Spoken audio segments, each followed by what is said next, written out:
ابھی وہ آدم کی پشت میں ہے. اللہ تعالیٰ نے فرمایا میرے بندے، جیسے ایک ماں کہتی ہے نا میرا بچہ، یہ نہیں کر سکتا ایسی بات، اس کی زبان سے ایسی بات میں نہیں سن سکتی، میں مان ہی نہیں سکتی. یہ کانفیڈنس ہوتا ہے محبت پر اور اس بچے پر. اللہ کہتا ہے میرے بندے تیرے نہیں ہو سکتے. ان عبادی لیس لک علیہم سلطان، ان پر تیرا کوئی زور نہیں چل سکتا. اور ربکم الذی، اللہ تعالیٰ نے یہ بات ہمیں بتائی. اللہ تعالیٰ فرماتا ہے تمہارا رب وہ ہے جو تمہارے لیے دریا میں کشتیاں چلاتا ہے تاکہ تم اللہ کا فضل تلاش کرو. اور جب کسی کو کوئی تکلیف پہنچتی ہے دریا میں تو بھول جاتے ہیں وہ سب جن کو اللہ کے علاوہ بلاتا ہے، اور پھر اللہ کی طرف عاجزی کرتا ہے. انسان ناشکرا ہے، انسان اللہ کی نعمتوں کی قدر نہیں کرتا. اور اللہ تعالیٰ نے فرمایا وَلَقَدْ كَرَّمْنَا بَنِي آدم، بنی آدم تم اپنے مقام کو پہچانو. اللہ نے ہر کائنات کی چیز سے اوپر تمہارا مقام رکھا ہے، تم تو فرشتوں سے بھی زیادہ معزز ہو. ہم نے تمہیں عزت اور اکرام دیا. وَالتِّينِ وَالزَّيْتُونِ وَطُورِ سِينِينَ وَهَٰذَا الْبَلَدِ الْأَمِينِ لقد خلقنا الانسان فی احسن تقویم. وہ احسن الخالقین جس نے انسان کو احسن تقویم میں پیدا فرما کر اس کو حسن گفتار، حسن کردار، حسن صورت، حسن سیرت جیسے اوصاف سے متصف کیا اور اس کو کائنات کا لیڈر بنا دیا. ہر چیز اس کے لیے کام میں لگی ہوئی ہے. اللہ تعالیٰ نے فرمایا وَفَضَّلْنَاهُمْ، اور ہم نے ان کو پاک چیزوں سے رزق دیا، پھر ہم نے بہت سی چیزوں پر اس کو فضیلت دی. یوم ندعو کل اناس بامامہم، ہر انسان کو اس کے امام کے ساتھ بلایا جائے گا. کس کو فالو کرتے ہیں؟ محمد رسول اللہ کو، تو ان کے پیچھے کھڑے ہوں گے. ورنہ جس کو فالو کرتے ہیں اپنے امام کے پیچھے کھڑے ہوں گے. وہاں پہ یہ دو نمبری چل ہی نہیں سکتی. تو اپنے آپ سے پوچھیں، قیامت کے دن کی واحد سیلیبریٹی محمد الرسول اللہ صلی اللہ علیہ وسلم ہوں گے. ہم نے اللہ کی قسم اپنے نبی کو دیکھنا ہے، لیکن کیا ہمارے نبی ہم سے ہم کلام ہوں گے؟ ہمارے کوئی ایسے کام بھی ہیں؟ ذرا پوچھیں، کیا ہم اپنے نبی سے آنکھیں ملا سکتے ہیں؟ ان کو جا کر کہہ سکتے ہیں کہ اللہ کے نبی ہماری سفارش کرے؟ کس منہ سے نبی کے سامنے جا کر ہم کھڑے ہوں گے کہ ہمارا صبح سے شام تک ہم ہر لمحے اور ہر گھڑی اپنے نبی کی ہر سنت کے خلاف چلتے ہیں اور پھر بعد میں کہتے ہیں لبیک یا رسول اللہ؟ کیسی ہماری منافقت ہے اور کیسی دو نمبری ہے. اللہ فرماتا ہے ہر انسان کو اس کے امام کے ساتھ بلایا جائے گا. تو جس کو فالو کرتا ہے وہ اس کے پیچھے کھڑا ہوگا، اور جس کو اس کا نامہ اعمال اس کے دائیں ہاتھ میں دیا جائے گا تو یہ لوگ اپنی کتاب کو پڑھتے ہوں گے اور خوش ہوتے ہوں گے. آؤ مقرؤ کتابیا، آؤ آؤ آؤ آج میرا نامہ اعمال پڑھ لو. وہ ہر ایک کو پکڑ پکڑ کے دکھائے گا. اس کی خوشی کا کوئی ٹھکانہ نہیں ہوگا. وہ دوڑتا ہوا اور خوش ہوتا ہوا اپنے اہل و عیال کے پاس جائے گا. اور اللہ تعالیٰ نے فرمایا کہ اگر اور جو اس دنیا میں اندھا تھا، یعنی اس کی آنکھیں تو تھیں لیکن وہ کام صحیح نہیں کرتی تھیں، تو وہ آخرت میں بھی اندھا ہوگا اور راستے سے بھٹکا ہوا ہوگا. تو سمجھ لیں کہ آپ کو میں اگر اس کی مثال دوں نا موبائل فون سے، تو ہماری ڈیتھ کیا ہے؟ موبائل کی چارجنگ ختم ہو جائے گی تو ہماری ڈیتھ ہو جائے گی. لیکن جب قیامت کا دن ہوگا تو اسی موبائل کو دوبارہ چارج کیا جائے گا. تو جب موبائل کو جب آپ ری اوپن کرتے ہیں تو جو ڈاٹا اس کے اندر ہوتا ہے وہ دوبارہ سے وہ آپ اس کو استعمال کر سکتے ہیں. جو اس کے اندر آپ نے انسٹال کیا ہوتا ہے وہ چیزیں وہیں پہ موجود ہوتی ہیں. تو ایسے ہی جو کچھ آپ کے اندر ہے، نفرتیں ہیں، حسد ہے، بغض ہے، آپ نے ان کے ساتھ قیامت کے دن اٹھنا ہے. تو اللہ تعالیٰ نے فرمایا اقم الصلاۃ، نماز قائم کرو، لدلوک الشمس، سورج ڈھلنے سے لے کر الی غسق اللیل، رات کے اندھیرے تک، یعنی مختلف اوقات میں جو نمازیں تم پر فرض ہیں وہ ادا کرو. وقرآن الفجر، اور فجر کے وقت قرآن کی تلاوت کیا کرو.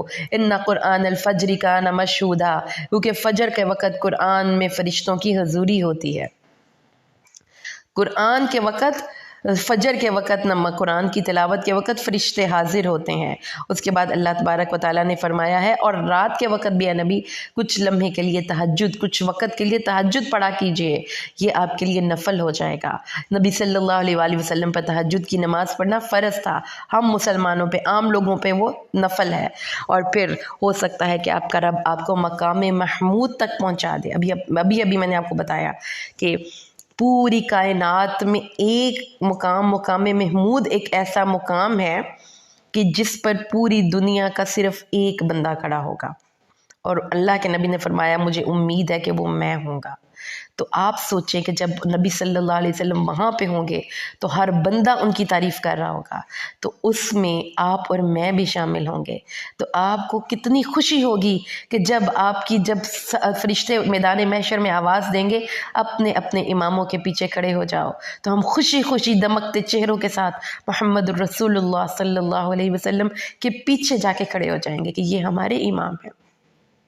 لیکن دکھ اس چیز کا ہے کہ نہ ہمارے نوجوان بچوں کے امام محمد الرسول اللہ ہیں، نہ ہماری بچیوں کے لیے رول ماڈل فاطمہ ہے اور حضرت عائشہ ہیں، ہم نے ان کے رول ماڈلز ہی چینج کر دیے۔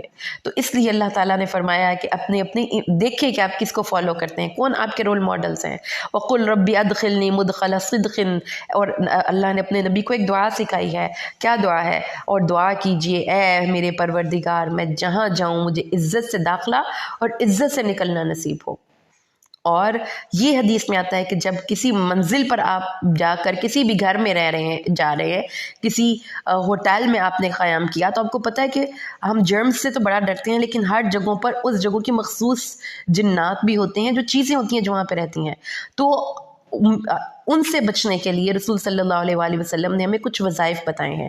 ایک تو اس میں سے ایک وظیفہ یہ بھی ہے کہ آپ جب بھی کسی نئی جگہ پر پڑاؤ ڈالیں، کسی نئی محلے میں جا کر ٹھہریں، کسی جگہ پر آپ نے اب سفر کے بعد پڑاؤ ڈالا ہے، کسی ہوٹل میں جا کر سٹے کیا ہے، کسی کے گھر میں گئے ہیں آپ، تو آپ نے وہاں پہ یہ دعا پڑھنی ہے تاکہ اس جگہ کی جو گندے شیاطین ہیں وہ آپ کو تنگ نہ کریں، آپ کے ساتھ نہ آ جائیں۔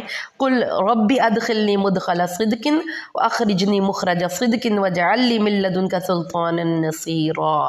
یہ آپ نے کسی بھی جگہ پر پڑاؤ ڈالنے سے پہلے پڑھ لیں تو اس جگہ کی کوئی بھی چیز آپ کو تنگ نہیں کرے گی۔ ٹھیک ہو گیا؟ اس کے علاوہ رسول صلی اللہ علیہ وآلہ وسلم بھی یہ دعا پڑھتے تھے، اعوذ بکلمات اللہ التامہ، کہ میں اللہ کے مکمل کلمات کی پناہ پکڑتا ہوں، جو ہم صبح شام کے اذکار میں پڑھتے ہیں، کہ جس کے بعد کوئی موذی جانور بھی آپ کو نقصان یا حملہ نہیں کر سکتا۔ تو یہ چیزیں دراصل ہمیں حکمت نبوی سے پتہ چلتی ہیں کہ یہ گندی چیزیں، یہ شیاطین، یہ چیزیں ہمارے ارد گرد ہمیں پریشان کرنے کے لیے پھرتے رہتے ہیں، تو ان سے پھر بچاؤ کے لیے آپ کے پاس شیلڈز ہونی چاہیے۔ اچھا جی، اس کے بعد اللہ تعالیٰ فرماتے ہیں اور ہم نے قرآن میں سے جو کچھ بھی نازل کیا وہ شفا ہے، رحمت ہے مومنوں کے لیے۔ آپ کو اللہ کی طرف سے رحمتوں کی شور ذریعہ قرآن ہے، اور صرف تلاوت نہیں کہ آپ اپنے گھروں میں قرآن خوانی کی محافل ارینج کر لیتے ہیں۔ اکثر گھروں میں جانے کا اتفاق ہو کبھی تو دیکھ کے دکھ ہوتا ہے کہ لوگوں کو قرآن پڑھنے کا شوق نہیں ہوتا، اور لوگ 2-4 صفحے پڑھ کے کہتے ہیں کہ آپ میرے حصے کا قرآن پڑھ دیں، کوئی بیٹھنے کے لیے تیار نہیں ہوتا۔ تو قرآن کو اپنی زندگیوں میں خود پڑھیں اور اس پر عمل کریں، تو شفا ملے گی، تو رحمت ملے گی۔ اور اللہ تعالیٰ نے فرمایا اور جب انسان کو ہم انعام دیتے ہیں، تو جب انعام مل جاتا ہے تو نیچر کیا ہے لوگوں کی، پھر وہ کسی بندے کو بندہ نہیں سمجھتے۔ کوئی ذرا 4 پیسے ہاتھ میں آ جائیں تو پھر ان کی تو اڑانیں ہی بڑی بلند ہوتی ہیں۔ تو قرآن کہتا ہے جی بالکل، وہ انسانوں کو کیا خاطر میں لائیں گے، وہ اللہ کو خاطر میں نہیں لاتے، اللہ تعالیٰ سے ہی اعراض کرتے ہیں۔ اور جب نا امیدی کوئی تکلیف پہنچتی ہے تو پھر بڑا روتے ہیں۔ تو یہ انسان کی ہلکا پن ہے، تھوڑ دلا پن ہے کہ تکلیف کے آ جانے پر وہ واویلا کرتا ہے، چیخیں مار مار کے روتا ہے، اور جب تھوڑی سی بھی اللہ تعالیٰ فراخی دیتا ہے تو وہ کسی بندے سے کو بندہ نہیں سمجھتا اور ہواؤں میں اڑا ہوتا ہے۔ تو اللہ تعالیٰ فرماتا ہے اے نبی کہہ دیجئے ہر ایک انسان کل یعمل علی شاکلتہ، شاکلہ کہتے ہیں اپنی سچویشن میں۔ مثال دیتی ہوں آپ کو، دیکھیں جب وہ غزوہ تبوک ہوا تھا تو کچھ مسلمان تھے جیسا کہ حضرت عثمان غنی تھے، انہوں نے 70 اونٹ سامان سمیت چندہ کیے تھے۔ اور آپ اگر آج کے دور میں ایک اونٹ کی قیمت لگاتے ہیں، اگر ہم بڑی عید پہ اونٹ لیتے ہیں تو اس وقت اس سال کا تو ہمیں نہیں آئیڈیا، پچھلے سال 3-3.5 لاکھ کا ایک اونٹ ملتا تھا۔ تو 70 اونٹ اگر آپ اس کو کیلکولیٹ کریں تو کتنے کروڑ روپیہ انہوں نے اس وقت چندہ کیا ہوگا، جو آج کے پیسوں کے حساب سے بنتا ہے۔ اور اوپر وہ تو خالی اونٹوں کی قیمت بن رہی ہے، اور جو ان کے اوپر سامان تھا، تو اتنا بھی چندہ کرنے والے لوگ تھے۔ اور کچھ ایسے بھی صحابہ تھے جو صرف مٹھی بھر غلہ لے کر آئے تھے۔ تو دونوں کے اللہ تعالیٰ نے یہ نہیں کرنا کہ دونوں کی کوانٹٹی کو جج کرنا ہے، اللہ تعالیٰ نے دونوں کی خلوص نیت کی کوالٹی کو چیک کرنا ہے۔ تو جو آپ کے شاکلہ میں آپ سے ہو سکتا ہے وہ آپ کریں گے تو ضروری نہیں ہے کہ آپ نے کوانٹٹی وائز کام زیادہ کیا ہو، لیکن کوالٹی وائز اگر آپ کا کام بہترین ہے تو آپ کو اسی کے مطابق اجر ملے گا جس نے بہت کام کیا۔ مثال کے طور پر آپ ایک سفر میں تھے، آپ کے پاس صرف پانی کی ایک بوتل تھی، آپ نے اس میں سے بھی آدھا پانی کسی کو دے دیا، لیکن اس کے برخلاف کوئی بندہ جس نے پورا کریٹ پانی کی بوتلوں کا دیا، جبکہ اس کے پیچھے اس کے پاس 10 اور پانی کے کریٹ پڑے ہوئے تھے، آپ کے اور اس کے ثواب سب سیم نہیں ہوگا۔ تو یہ شاکلہ کی تفسیر ہے۔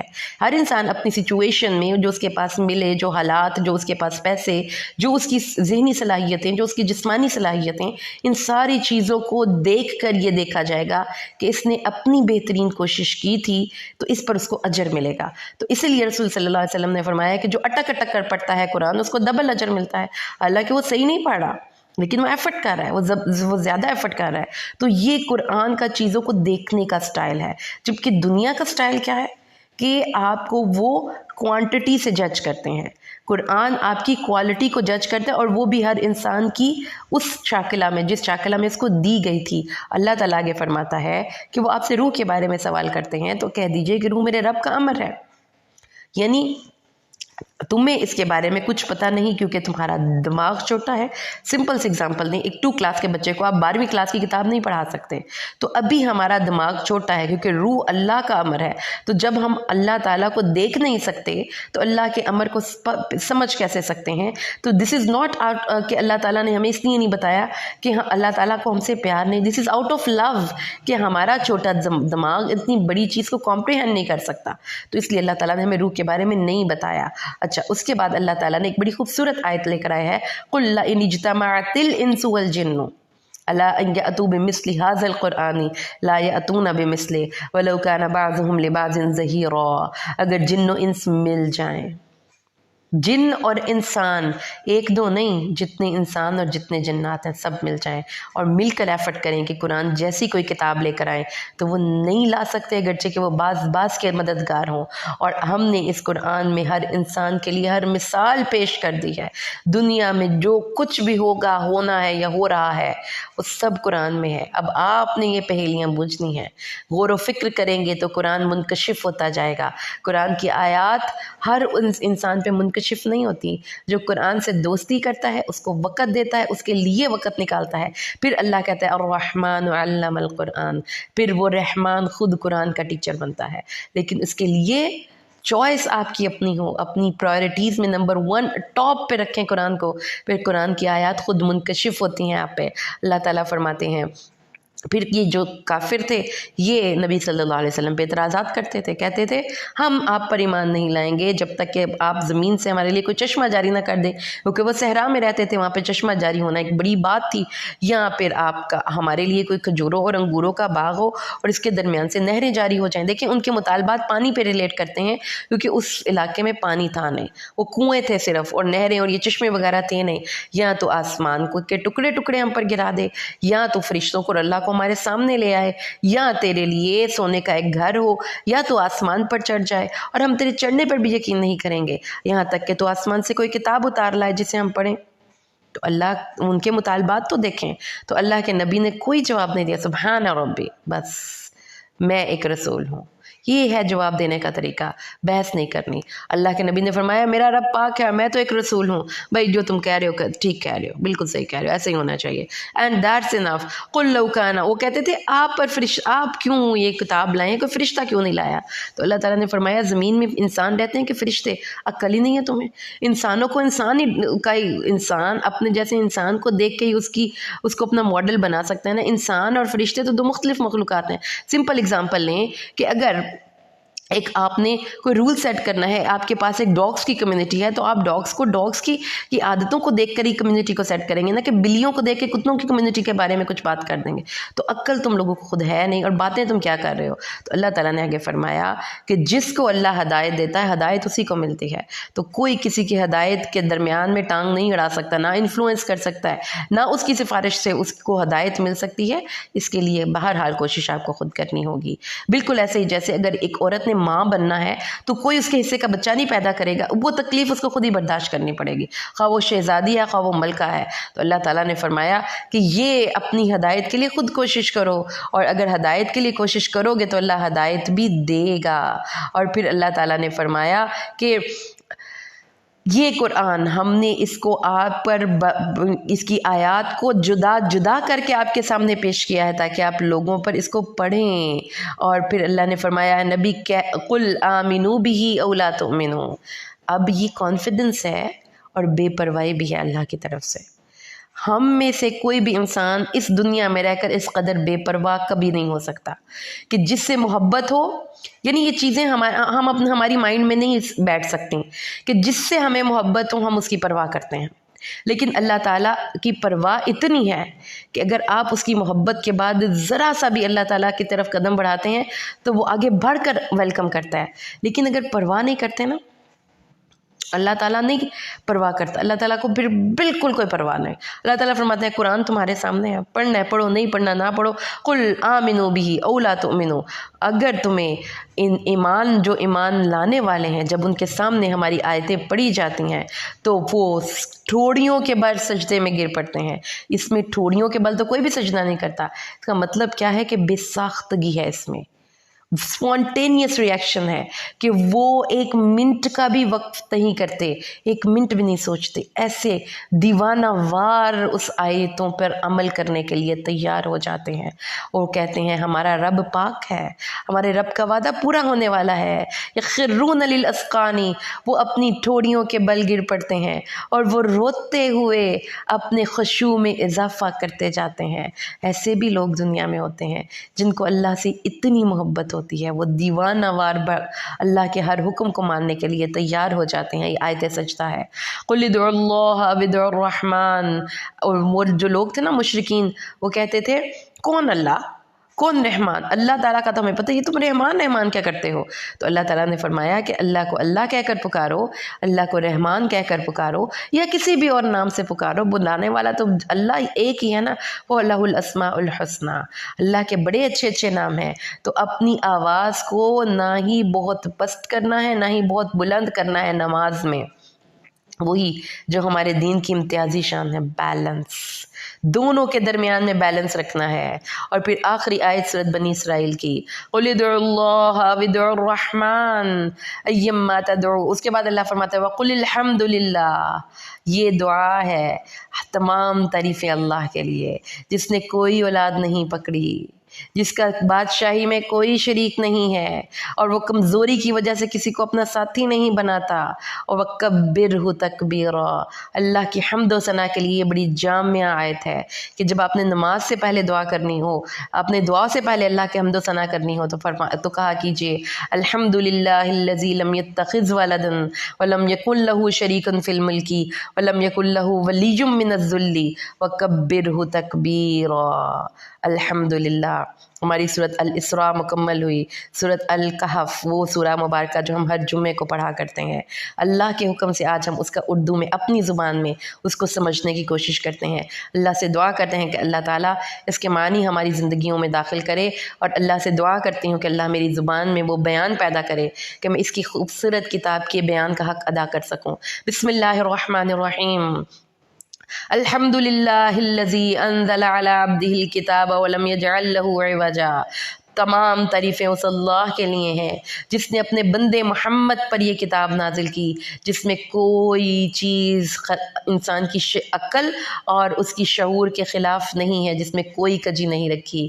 یہ کتاب بالکل سیدھی ہے۔ قیماً لینذر بأسا شدیدا، اپنی طرف سے اللہ تعالیٰ اس شدید عذاب سے ڈرائے، اور مومنوں کو جو نیک اعمال کرتے ہیں خوشخبری دے دے کہ ان کے لیے اللہ کے ہاں بہترین اجر ہے، اور اس جنت میں وہ ہمیشہ رہنے والے ہیں۔ تو سب کہیں اللہم اجعلنا منہم برحمتک، اللہم انا نسألک الجنۃ الفردوس۔ اللہ تعالیٰ ہمیں بھی ان لوگوں میں شامل فرما، اور ان لوگوں کو ڈرا جنہوں نے کہا کہ اللہ کی اولاد ہے۔ بار بار اللہ تعالیٰ منع کر رہے ہیں شرک نہیں کرنا۔ کسی بھی کیپیسٹی میں نہیں کرنا، کسی حوالے سے نہیں کرنا، اپنی سوچ تک کو پاک رکھنا ہے، اور ان کو اس چیز کا کوئی علم نہیں ہے، اور نہ ہی ان کے باپ دادا کو۔ یہ بات بولنے میں وہ بے توجہی سے بول جاتے ہیں، چھوٹا منہ اور بڑی بات، ایسی بات وہ کر بھی کیسے سکتے ہیں، اور انہوں نے جھوٹ کے سوا اور کچھ نہیں کہا۔ اور پھر پیارے نبی کی کریکٹرائزیشن، ہمارے نبی بڑے نرم دل تھے، ہر کسی کے لیے نرم دل تھے، سختی کر ہی نہیں سکتے تھے، نہ سخت لفظ ان کی زبان سے نکلتا تھا۔ نبی کریم صلی اللہ علیہ وآلہ وسلم کا دل اتنا اداس رہتا تھا ان لوگوں کی طرف سے جو کہ ان کے راستے پر عمل نہیں کرتے اور جو دوزخ کے راستے کو اپنی چوائس سے اختیار کیے ہوئے ہیں۔ تو اللہ تعالیٰ نے اپنے نبی کو پیار بھری سرزنش کی، بس شاید تو اپنی جان ان کے پیچھے غم سے ہلاک کر لینے والا ہے، اگر وہ اس بات پر ایمان نہیں لاتے۔ اے نبی چھوڑ دیجئے ان کو ان کے حال پر، وہ نئی راستے پر چلنا چاہتے نیکی کے تو ہم ان کو زبردستی نہیں چلائیں گے۔ اور اللہ نے فرمایا ہم نے اس زمین پر جو کچھ ہے زینت بنایا۔ آپ کے پاس مال و اولاد ہے، آپ کے پاس جاہ و جلال ہے، آپ کے پاس ڈگریز ہیں، آپ کے پاس گھر ہیں، آپ کے پاس نوکریاں ہیں، یہ سب کیوں ہے؟ لیبلوکم، تاکہ ہم آپ کو آزمائیں کہ آپ میں سے کس کا عمل حسین ہے۔ لیبلوکم ایکم احسن عملا، اللہ نے یہ نہیں کہا لیبلوکم جس کا زیادہ عمل ہے، اکثر عملہ نہیں کہا۔ تو یہ جو ہمارے ذہنوں میں ایک مسکنسیپشن ہے نا کہ ہم 100 نوافل پڑھیں، ہم 2000 دفعہ جو ہے کلمہ پڑھیں اور ہم 500 دفعہ یہ پڑھیں، یہ نہیں اللہ تعالیٰ کو چاہیے۔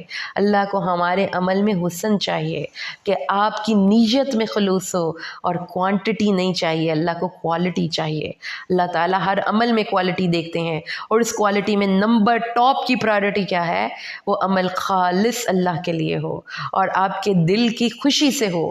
کبھی بھی دل کی ناخوشی سے اللہ کے لیے عمل اللہ کو پسند نہیں ہوتا۔ اللہ تعالیٰ نے فرمایا اور ہم جو کچھ اس زمین میں ہے اس کو چٹھیل میدان بنا دینے والے ہیں۔ تو اینڈ دیکھ لیا، ایک لمحہ لگے گا اور کائنات کا ایک سلسلہ ختم ہو جائے گا، اور اس زمین کو پھر اللہ تعالیٰ بالکل دوسری زمین میں تبدیل کر دیں گے۔ کیا تو نے خیال کیا کہ غار والے اور کتبے والے ہماری نشانیوں میں سے ایک عجیب چیز تھے؟ وہ کیا واقعہ ہوا تھا؟ یہ وہ 2 نوجوان تھے جو کہ توحید کے برملا اظہار کے بعد اپنے بادشاہ کو مطلوب تھے۔ انہوں نے کہا تھا اس کو چھاپا مارو، اس کو پکڑو۔ اب ان کو اپنی جان کا خوف ہے۔ دیکھیں ہر دور میں طاقت کا بے جا استعمال کیا جاتا ہے اپنی بات کو پروف کرنے کے لیے۔ انہوں نے کیا کیا؟ وہ نوجوان تھے، وہ بزرگ یا بوڑھے نہیں تھے، اس لیے اللہ تعالیٰ نے خاص طور پہ ان کی عمر کا ذکر کیا ہے کہ جوانی کی عبادت اللہ کو پسند ہے، اور جو جوانی میں اللہ کو پکارتا ہے پھر وہ اللہ کے عرش کا سایہ پاتا ہے۔ قیامت کے دن جب اس کے سائے کے سوا اور کہیں کوئی سایہ نہیں ہوگا، تو وہ 2 نوجوان انہوں نے کیا کیا؟ انہوں نے غار کی طرف پناہ لی، اور ان کو دعا بھی کرنی نہیں آتی تھی، نوجوان تھے۔ کوئی نہیں کہا کہ اللہ تعالیٰ ہمیں یہ دے وہ دے، انہوں نے کہا اللہ تعالیٰ اب سر دست اس قدر چیلنجز ہیں، بادشاہ کا بھی خوف ہے، گھر سے بھی بھاگ گئے ہیں، اب رہائش کا بھی مسئلہ ہے، اب غار میں جائیں گے تو پتہ نہیں وہ سیف ہو گیا نہ ہو، وہاں پر اگر بادشاہ سے بچائیں تو وہاں پہ کوئی جنگلی جانور یا درندہ نہ آ جائے۔ تو یو کین امیجن کہ ان کی سچویشن میں کس قدر چیلنجز تھے، لیکن انہوں نے ایک توحید کو لیا، بیگ میں ڈالا، باقی ہر چیز کو نیچے کر کے نکل گئے وہاں سے، اور انہوں نے جا کر غار کے کھلے دہانے میں پناہ لی، اور انہوں نے پھر اللہ تعالیٰ نے ان کو 309 سال سلا دیا، اور پھر اس کے بعد اللہ تعالیٰ نے ان کو اٹھایا، اور تاکہ وہ معلوم کریں کہ ان گروہوں میں کون زیادہ مدت کو یاد رکھنے والا ہے، ہم آپ کے ساتھ یہ قصہ حق کے ساتھ بیان کرتے ہیں۔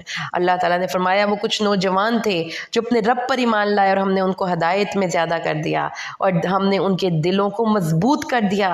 جب وہ بادشاہ کے دربار میں کھڑے ہوئے تو انہوں نے کہا ہمارا رب آسمانوں اور زمینوں کا رب ہے، ہم اس کے سوا کسی کو معبود ہرگز نہ پکاریں گے۔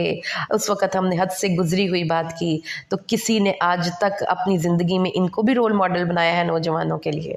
کیا اپنے بچوں کو بھی بتایا ہے کہ ایسے رول ماڈلز ہوتے ہیں جو کہ اللہ کی توحید پر ہر تکلیف برداشت کرنے کے لیے تیار ہو جائیں، جو اپنے گھروں کو، کیونکہ وہ ایلیٹ کلاس کے نوجوان تھے، ان کے پاس پیسہ بھی تھا، اور اسی لیے پھر ان کو فوراً بادشاہ نے نہیں پکڑا، وہ ان کی دربار میں بات کر کے آ گئے، لیکن بادشاہ نے ان کو پکڑ لینا تھا۔ وجہ کیا تھی؟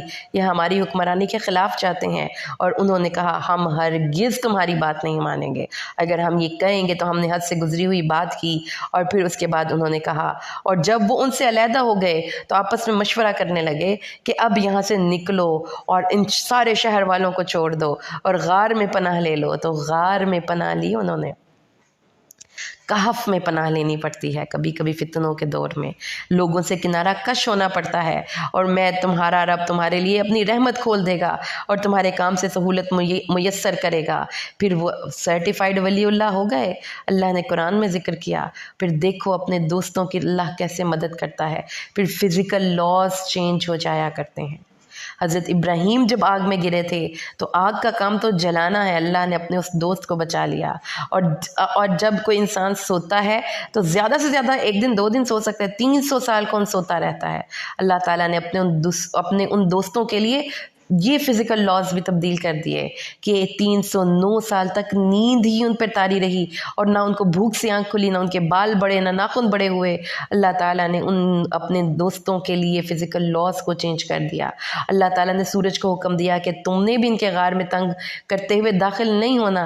اللہ تعالیٰ نے ان کے غار پر روب کا پردہ حائل کر دیا۔ سبحان اللہ، یہ ہیں وہ دوست اللہ تعالیٰ کے۔ اور پھر اللہ تعالیٰ نے فرمایا کہ تم ان کو جاگتے ہوئے خیال کرے گا حالانکہ وہ سوئے ہوئے ہیں، ہم ان کی کروٹیں پلٹتے رہتے ہیں۔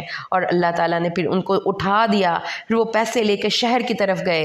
وَقَالُوا رَبُّكُمْ أَعْلَمُ بِمَا لَبِثْتُمْ، پہ وہ کہنے لگے کہ کتنا عرصہ سوئے رہے ہو، 1 دن یا 2 دن؟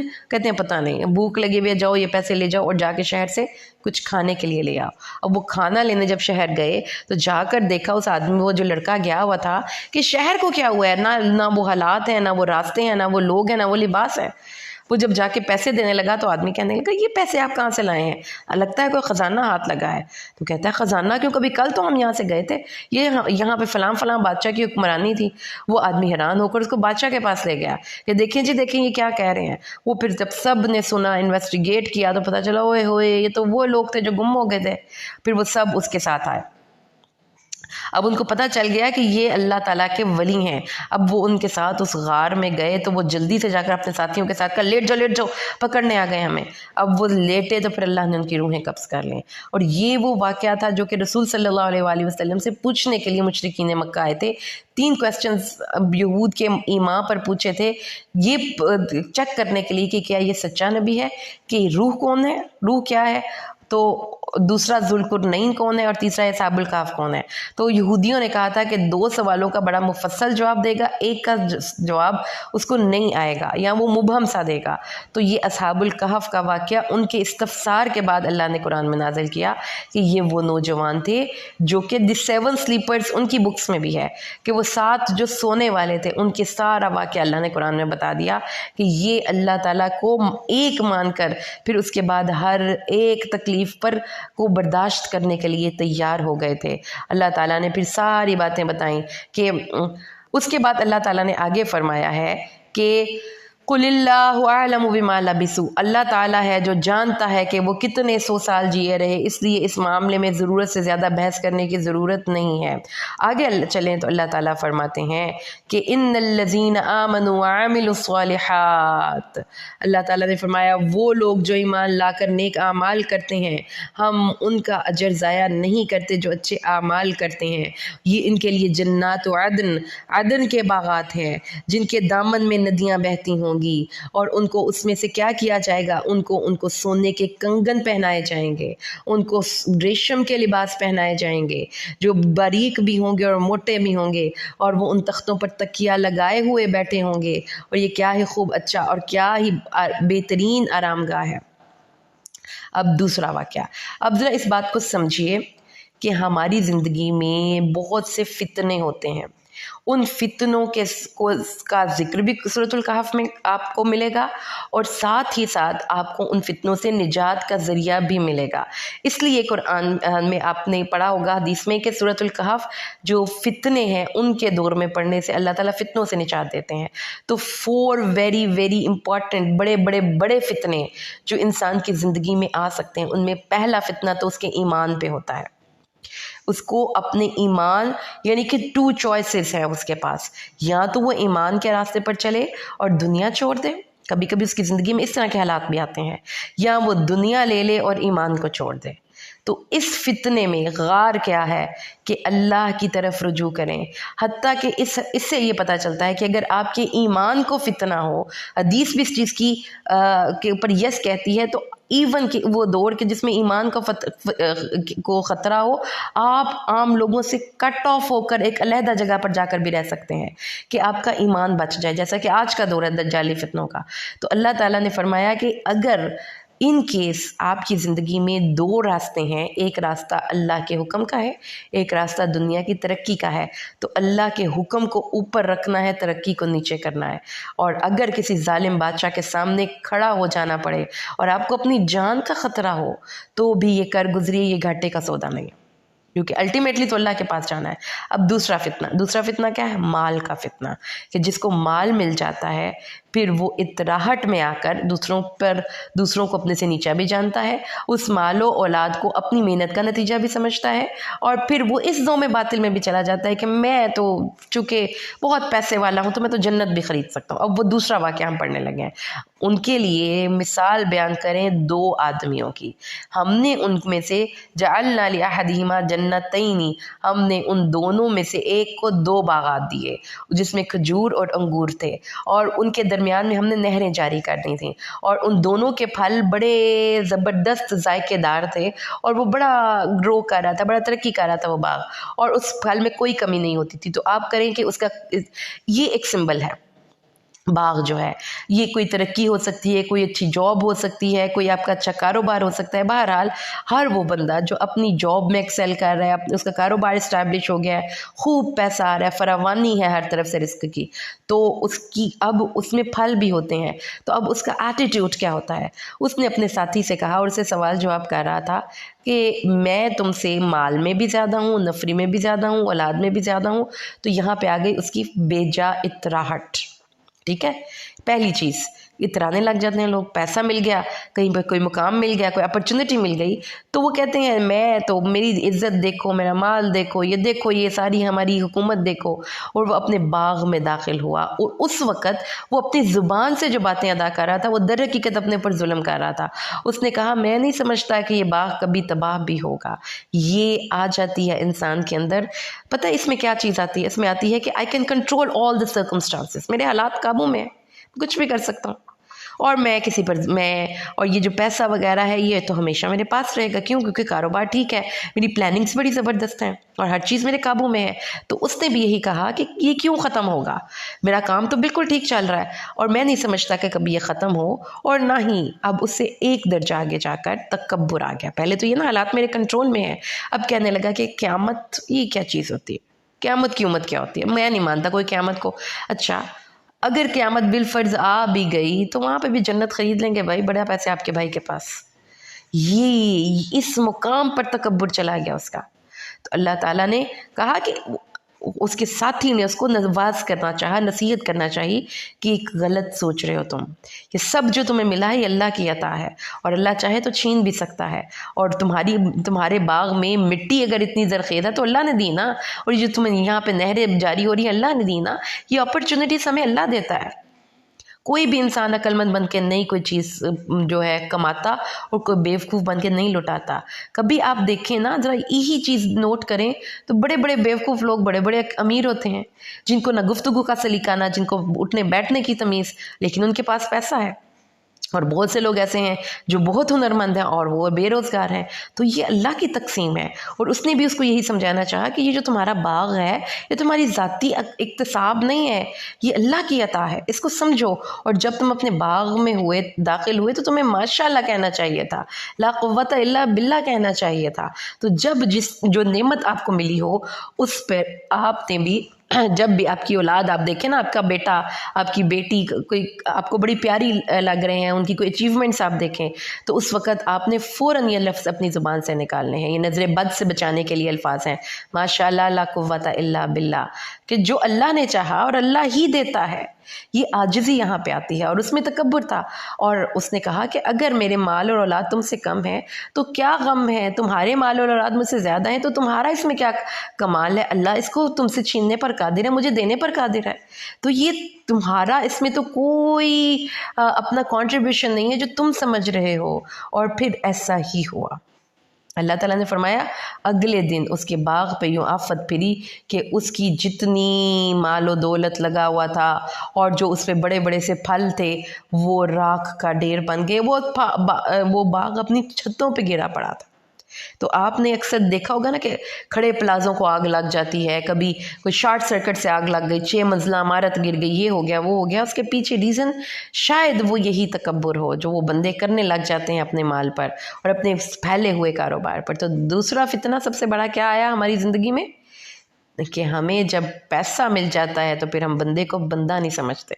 تو اس فتنے سے نجات کا ذریعہ بھی اللہ نے ساتھ ہی بتا دیا کہ ماشاء اللہ لا قوت الا باللہ کہنا ہے، اس کو اپنی اکتساب نہیں سمجھنا۔ جب آپ یہ سوچ لیں گے کہ جو بیٹے، جو کاروبار، جو یہ جاب، جو یہ بڑا مقام، یہ بڑی کوٹھی، یہ گھر، یہ کار، یہ سب اللہ نے دیا ہے اور اللہ کا شکر ہی ادا کروں گا، ماشاء اللہ ہی کہوں گا، تو اللہ تعالیٰ آپ کی اس نعمت کو بھی سنبھال کے آپ کو دیتے ہیں۔ یوز کرو اللہ کو، کیا اس اللہ تعالیٰ کو تو اتنی بڑی جنت ہے اس کے پاس۔ تو اس لیے یہ دوسرا فتنہ ہے آپ کی دولت کا فتنہ۔ اس کے پیچھے بھی بہت سے لوگ اپنے ایمان کا سودا کرتے ہیں اور آخرت کا سودا کرتے ہیں۔ اس کے بعد اللہ تعالیٰ نے فرمایا کہ یہاں پر اللہ تعالیٰ نے بتایا ہے کہ ان کے لیے دنیا کی زندگی کی مثال پیش کیجیے۔ ہم نے اس کو آسمان سے اتارا ایک پانی کی طرح، پھر اس کے ساتھ زمین کی نباتات رل مل گئیں۔ اب جب آسمان سے پانی اترتا ہے تو زمین سے ہر طرح کی نباتات اگتی ہے۔ اب میری زندگی سمجھ لیجئے آپ کی زندگی ایک زمین ہے، ہمیں اللہ تعالیٰ نے زمین سمجھا ہے۔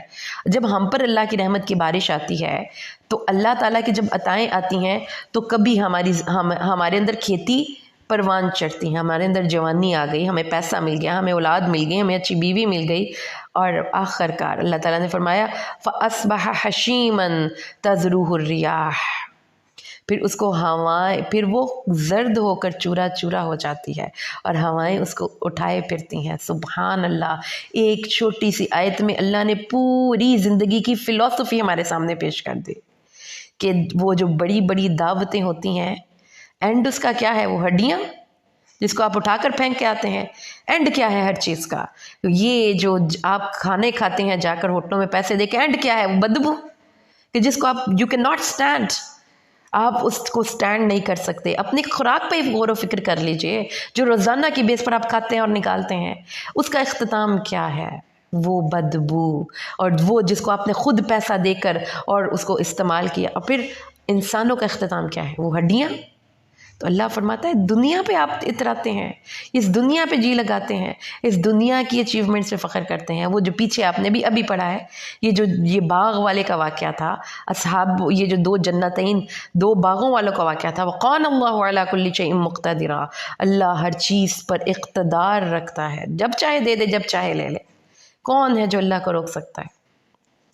پھر اللہ نے فرمایا مال اور بیٹے اس پر اتراتے ہو، سمجھ لو کہ یہ صرف تھوڑی دیر کے لیے زینت ہے۔ باقیات الصالحات، اس بات کو یاد رکھیں کہ جو آگے بھیج دیا اللہ کے نبی نے فرمایا ہے 3 انسان، بنی آدم کہتا ہے میرا مال میرا مال میرا مال۔ کیا اس کا مال؟ اس کا مال وہ جو اس نے کھا لیا یا پہن کر پرانا کر لیا یا آگے صدقہ دے کر بھیج دیا، باقی تو لوگوں کا مال ہے جس کی حفاظت کر رہا ہے وہ۔ اور پھر جو باقیات الصالحات، یہ وہ اس میں وہ تمام نیک اعمال آ جاتے ہیں جو اللہ کو راضی کرنے والے ہیں اور جن کا اجر قیامت کے دن کے لیے باقی ہے۔ عثمان سے پوچھا گیا الباقیات الصالحات کیا ہیں؟ انہوں نے کہا لا الہ الا اللہ، سبحان اللہ، الحمد للہ، اللہ اکبر، ولا حول ولا قوت الا باللہ۔ اور ابو ہریرہ سے روایت ہے، رسول صلی اللہ علیہ وسلم نے فرمایا جب انسان فوت ہو جاتا ہے تو اس کے تمام اعمال اس سے منقطع ہو جاتے ہیں سوائے 3 چیزوں کے۔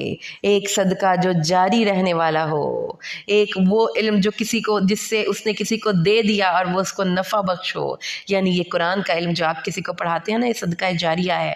یہ جو آپ کسی کو آپ کو کوئی ہنر آتا ہے نا، مطلب آپ کو کوئی کسی کو سلائی آتی ہے، کسی کو کوئی کھانا پکانا آتا ہے، وہ کسی کو سکھا دے، یہ بھی صدقہ جاریہ ہے، جو دوسروں کو فائدہ علم نافع سکھا کر جانا۔ اور پھر نیک نیک اولاد جو اس کے مرنے کے بعد اپنے والدین کے لیے دعائے رحمت کرتی ہے اور باقی رہ جانے والی نیکیاں ہیں. خیر عند ربک ثوابا، تیرے رب کے پاس ثواب کے اعتبار سے بھی اور آرزو میں بھی. تو ہماری آرزویں کس چیز کے ساتھ ہوتی ہیں؟ یہ بیٹا یہ میرے بڑھاپے کا سہارا ہوگا. اور باقیات الصالحات کی ایک تفسیر علماء نے بیٹیاں بھی کی ہے کہ بیٹی جہنم سے ہماری ڈھال بنے گی. تو یہ ہماری سوچنے کے انداز کی اصلاح ہے. جس دن ہم پہاڑوں کو چلائیں گے اور تو دیکھے گا کہ زمین بالکل چٹیل میدان ہے اور ہم انہیں جمع کریں گے اور ہم کسی کو نہیں چھوڑیں گے اور وہ اپنے رب کے سامنے صف در صف پیش کیے جائیں گے اور اللہ تعالیٰ فرمائیں گے جئتمونا کما خلقناکم اول مرہ. اوہ ہوئے کیا بادشاہ تھے تم جب پیدا ہوئے تھے بادشاہ تھے، CEO تھے، کسی جگہ کے بریگیڈیئر تھے، کرنل تھے، جنرل تھے، جن پر تم عہدوں پر اتراتے ہو. تھے کیا؟ جیسے تم ماں کے پیٹ سے پیدا ہوئے تھے نا، بغیر ریلیشنز کے، بغیر کسی سفارش کے، بغیر کسی عہدے کے، بغیر کسی مال و دولت کے، اس طرح اللہ کے سامنے کھڑے ہوگے تم. کوئی کسی کے ساتھ سفارشی نہیں. اللہ تعالیٰ فرماتا ہے ایسے، اور تم یہ دعویٰ کرتے تھے، تمہارے دماغ میں یہ فطور شیطان بھرتا تھا کہ سب تمہارا ہے، سب چیزیں میرے کنٹرول میں ہیں، everything is in my fit. یہ تکبر تم کرتے تھے.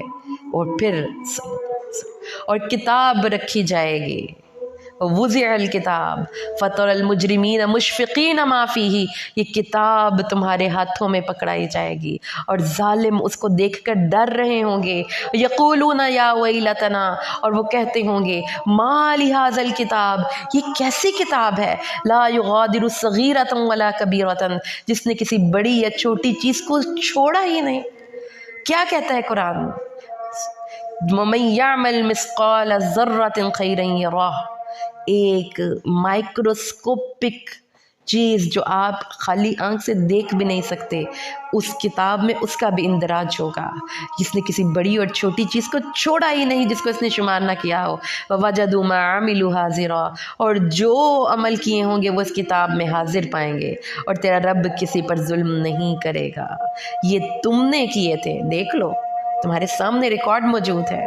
وَإِذْ قُلْنَا لِلْمَلَائِكَةِ اسْجُدُوا لِآدَمَ، بار بار یاد کروا رہے اللہ تعالیٰ اس دشمن کے بارے میں کہ بھولنا نہیں ہے. آپ کے خلاف وہ پورا اعلان جنگ کر کے آیا ہے اللہ تعالیٰ سے کہ میں گھوڑوں کے ذریعے، اور یہ پوری جنگ چل رہی ہے، غفلت نہیں کرنی، پوری جنگ میں اس کو پوری طرح ڈیفیٹ کرنا ہے. کیونکہ اللہ نے ہم پر مان کر کے کہا تھا شیطان سے کہ شیطان میرے بندے تجھے ضرور شکست دیں گے. تو پھر بات سن لیجئے، جب ہم نے کہا فرشتوں کے لیے آدم کو سجدہ کرو، سب نے سجدہ کیا سوائے ابلیس کے، وہ جنوں میں سے تھا. اب یہاں سے پتہ چل گیا کہ ابلیس اصلاً جنوں میں سے تھا. اس نے اب اپنے رب کے حکم کی نافرمانی کی. تو کیا تم اس کو اور اس کی اولاد کو مجھے چھوڑ کر دوست بناتے ہو؟ تم سے وہ دشمنی کر رہا ہے، تم اس سے دوستی کر رہے ہو. یہ نہ کرو، وہ تمہارا برا دشمن ہے. اس کو اپنا دشمن سمجھو. اور جس دن اللہ فرمائے گا نادوا شرکائی الذین زعمتم، بلاؤ ان کو جن کو تم کہتے تھے کہ یہ اللہ کے ساتھ یہ بھی کوئی دعائیں قبول کر سکتے ہیں، یہ بھی کوئی کسی کو دے سکتے ہیں، لنگر بانٹ سکتے ہیں، ان کے دربار میں بھی جا کر کوئی چڑھاوے چڑھانے سے کوئی بات بن سکتی ہے، وہ بلاؤ ان کو، وہ تمہاری دعا قبول نہیں کریں گے، وہ نہیں سنیں گے. یہ سینسٹیو ایشو ہے. تقویٰ کر جائیے. ہر اس کام سے اپنے آپ کو محتاط کر لیجئے جو شرک کے قریب بھی لے کر جانے والا ہو، اور ہم ان کی ہلاکت کی جگہ بنا دیں گے. اور مجرم آگ کو دیکھ لیں گے تو وہ سمجھ جائیں گے کہ وہ اس میں گرنے والے ہیں. اب ان کو یقین ہو جائے گا اور اسے پھرنے کی کوئی جگہ نہ پائیں گے. اللہ اکبر. ان کو پتہ چل جائے گا. ان کی حسرت کا عالم دیکھیے. اللہ تعالیٰ نے فرمایا، اور انسانوں کو قرآن نے ہر چیز بتا دی ہے لیکن وہ پڑھتے ہیں. وہ کھول کر پڑھے تو پتہ چلے نا کہ قرآن کیسی کتاب ہے. اور اللہ نے فرمایا اور لوگوں کو جب ان کے پاس ہدایت آ گئی، اللہ کی طرف سے کتاب آ گئی، کس چیز نے روکا کہ وہ اللہ سے بخشش مانگیں، ہدایت پر پیروی کریں؟ کیوں؟ کیونکہ ان لوگوں کو آخرت کی ملاقات کا یقین نہیں تھا، اور وہ کافروں کی طرح ہو گئے جو ان سے پہلے تھے. جب ان کے پاس بھی رسول آئے اور ان کو ڈرانے والے آئے تو انہوں نے، جو کافر تھے، انہوں نے جھگڑا کیا اور اللہ تعالیٰ کی، اور انہوں نے کفر کی طرف سے کھڑے ہو کر ان کے علم بردار بن کر جھگڑا کیا اور اللہ والوں کو جھوٹا کیا، اور ان کو اللہ تعالیٰ نے اللہ کی آیات کو مذاق بنایا، اللہ کی آیات کو مذاق بنایا۔ اس ایسے کافروں کو اللہ نے دوزخ میں پھینکنا ہے۔ تو ایک مذاق ہوتا ہے زبانی اور ایک مذاق ہوتا ہے عملی۔ ہم عملی مذاق اڑاتے ہیں، اپنی زبان سے تو ہم لبیک یا رسول اللہ کے نعرے لگاتے ہیں، اور عمل سے رسول صلی اللہ علیہ وسلم کے احکامات کی دھجیاں اڑاتے ہیں۔ یہ بدترین قسم ہے مذاق کی، اللہ کی آیات کا مذاق اڑاتے ہیں۔ اور اللہ نے فرمایا اس شخص سے بڑھ کر ظالم اور کون ہے، سنیے دھیان سے ذرا، اس شخص سے بڑھ کر ظالم اور کون ہے جسے اس کے رب کی آیات سے نصیحت کی گئی ہو پھر وہ منہ پھیر لے۔ یہ کسی کافر مشرک منافق کی بات نہیں ہو رہی، یہ اس کی بات ہو رہی ہے جس کو کہ قرآن پڑھ کر سنایا جاتا ہے اور اس کو اس کے رب کی آیات کے ساتھ نصیحت کی جاتی ہے، وہ پھر بھول جاتا ہے اور منہ پھیر لیتا ہے اور یاد ہی نہیں کرتا کہ ایک بگ میٹنگ ڈے آنے والا ہے، اور جو اس کے دونوں ہاتھوں نے آگے بھیجا۔ اللہ نے فرمایا ہم نے ان کے دلوں پر گند اور کے جالے لگے ہوئے ہیں، گندے دل ہیں، ان کے کانوں پر بھی اور ان کے دل پر بھی۔ یہ لوگ اب ان جالوں کو جب تک خود صاف نہیں کریں گے ہدایت نہیں مل سکتی ان کو، اور اگر تو انہیں سیدھی راہ کی طرف بلائے تو آئیں گے ہی نہیں۔ تو یہ جو ایب نارمل، آپ نے سب نے دیکھے ہوں گے نا اپنی لائف میں، ایب نارمل لوگ کہ جن کے کان نہیں سنتے، جن کے دل کام نہیں کرتے، تو جو کافر بندہ ہے ایک وہ اپنے طور پر تو اپنے آپ کو بڑا اوور سمارٹ سمجھتا ہے، بڑا عقل مند سمجھتا ہے اور سمجھتا ہے میں بہت پروگریسو ہوں، لیکن در حقیقت وہ قابل رحم بندہ ہے، وہ قابل ترس بندہ ہے۔ اس کے اندر ایک ایسا سیریس ڈیفیکٹ ہے جو وہ ڈیٹیکٹ ہی نہیں کر پا رہا کہ کسی انسان کے اندر ایب نارمیلٹی ہو، دل کی بیماری ہو، کانوں کی بیماری ہو، بندہ بیمار ہوتا ہے، وہ قابل رحم ہوتا ہے، لیکن وہ اپنے آپ کو بڑا کوئی چیز سمجھتے ہیں۔ اللہ نے فرمایا اور تیرا رب بخشنے والا رحم کرنے والا ہے۔ اگر انسانوں کو ان کے گناہوں کی پاداش میں پکڑ لے پھر تو دنیا میں کوئی ایک جاندار نہ چلتا پھرتا چھوڑے، لیکن تیرے رب نے ان کو ایک وقت تک مہلت دے رکھی ہے۔ اور آ جائیے سورۃ الکہف کے اس آخری واقعے پر کہ جو کہ سورۃ الکہف میں حضرت موسیٰ کا واقعہ ہے۔ اب یہ تیسرا فتنہ جو قرآن ہمیں بتا رہا ہے، بی ویئر، علم کا فتنہ۔ جس کو اللہ نے تھوڑا سا علم دے رکھا ہو نا، وہ اس کو یہ فتنہ لاحق ہو جاتا ہے کہ مجھے سب پتہ ہے، مجھے نہیں کوئی بتا سکتا۔ اور یہ چیز، یہ آپ یونیورسٹیز میں جو بڑے بڑے پی ایچ ڈی اسکالرز ہیں، یہ فتنہ برے طریقے سے ان لوگوں کی زندگیوں میں ہے، یا وہ بڑے بڑے علماء دین ان کو ان کے علم کا تکبر لے ڈوبتا ہے۔